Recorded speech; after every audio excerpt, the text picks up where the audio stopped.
me read a couple of texts this morning. One's from the Bible, the New Testament, the book of Corinthians chapter 2. Chapter 4 of book 2 of Corinthians. So we do not lose heart. Even though our outer nature is wasting away, our inner nature is being renewed day by day. For this slight momentary affliction is preparing for us an eternal weight of glory far beyond measure. Because we look not at what can be seen, but at what cannot be seen. For what can be seen is temporary, but what cannot be seen is eternal. And then the second reading is from the Sufi mystic Rumi.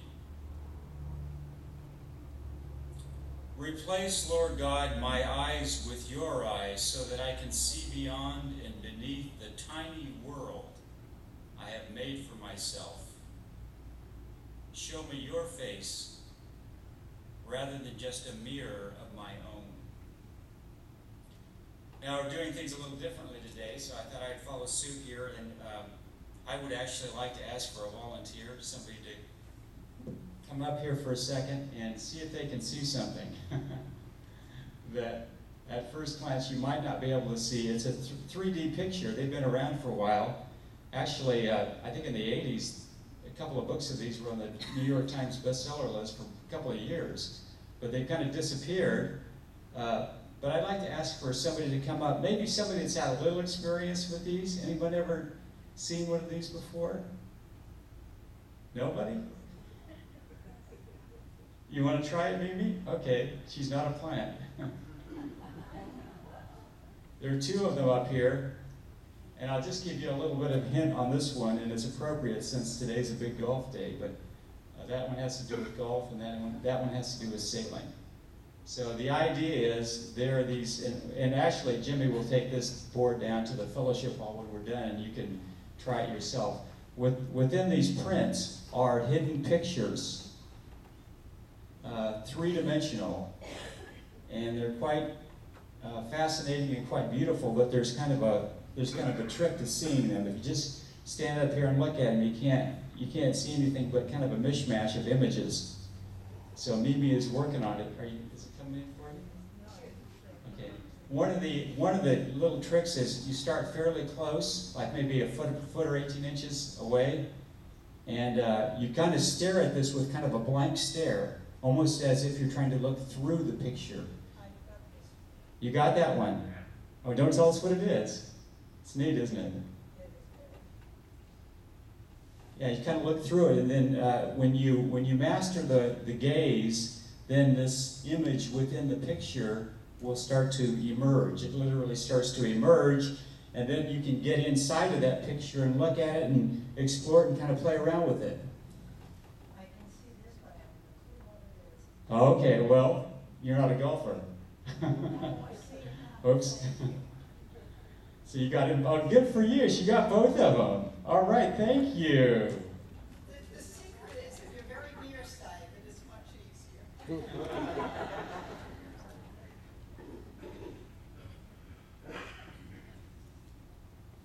Actually, I'm going to talk about being nearsighted a little bit today,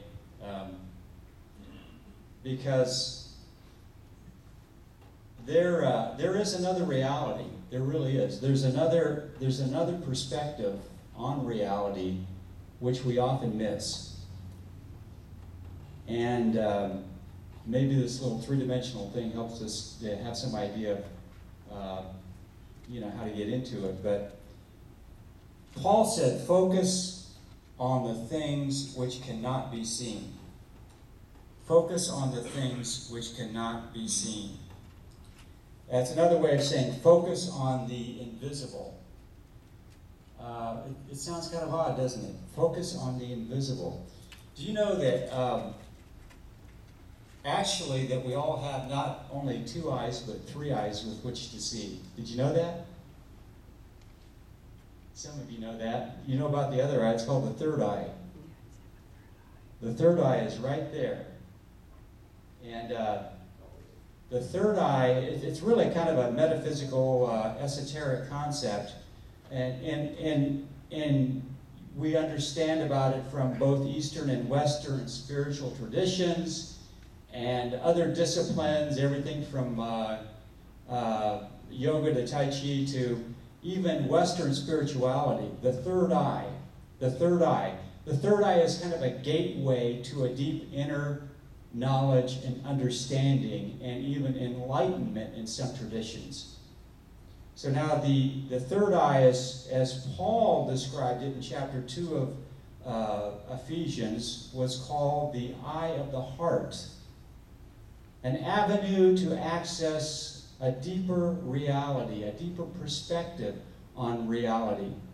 And as I say, it can get kind of metaphysical. Some people associate the third eye with the pineal gland, and you know, it can get kind of technical, but let's keep it on a very simple spiritual dimension today. The third eye, a faculty through which we can apprehend or perceive another realm of reality, another level of reality, which we can't see with our physical eyes. And the problem is, as we go through this life, and we encounter all of the distractions and all of the superficialities of life, we often fail to cultivate that spiritual faculty, the eye of the heart, the third eye. And there are some tricks and techniques with which we can cultivate that faculty.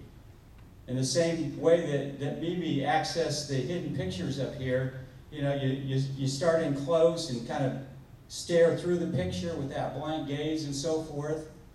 There are some techniques, and I just want to share a few of those this morning with you in terms of developing that spiritual eyesight and insight, that deep inner knowing, which gives us a different perspective on reality. And the first one is this. Don't blink. Don't blink. Focus. Focus. Focus with intention and with persistence.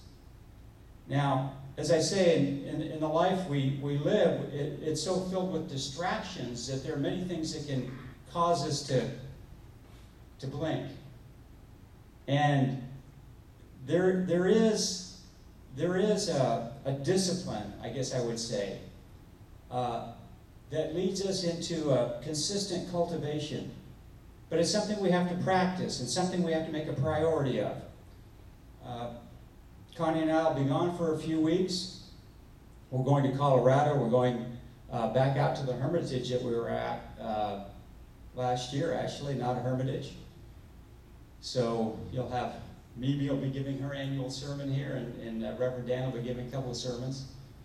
But one of the things that I do, and one of my intentions, is that it's a chance for me to refocus, to nurture that insight, to be attentive to my own soul, because you know my eyesight sometimes gets a little lazy, you know.